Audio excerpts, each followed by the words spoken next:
okwirira nonse inu ochitira nkhanza amayi no chance walundende malo monteteza nsungwanayu mukumugwiririra malomo wako ndamayi mukuwachita nkhanza ndinu muntu watani bambo kugwiririra kamwana koma ngati ndikukhwima inu nditu muyaluka dziko linasintha ili lamulo likupezani mchitidwe undi wanyansawu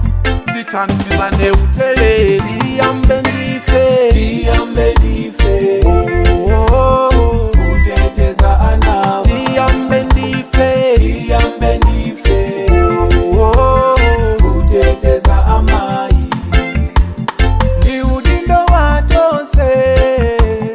kutenga pombali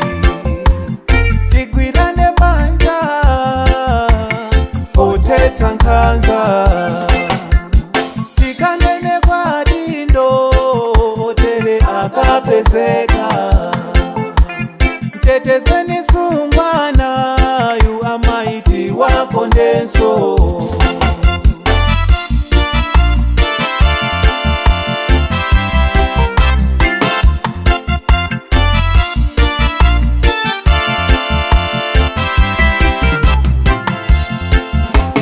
pemphola kumabwalo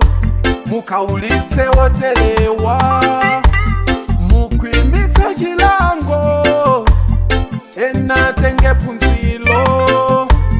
walila muntu wa mayi bambo mundiphelanji ali ndo mfulu mwanayo nditu watetezedwe lamulo ligwira ntchito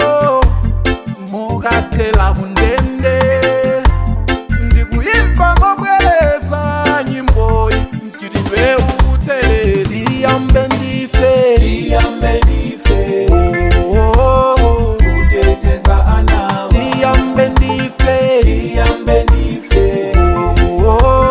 kuteteza amayi ni udindo watose kutenga pombali tigwirane manja potetsa nkhanza tikanene kwa dindo tere akapezeka mtetezeni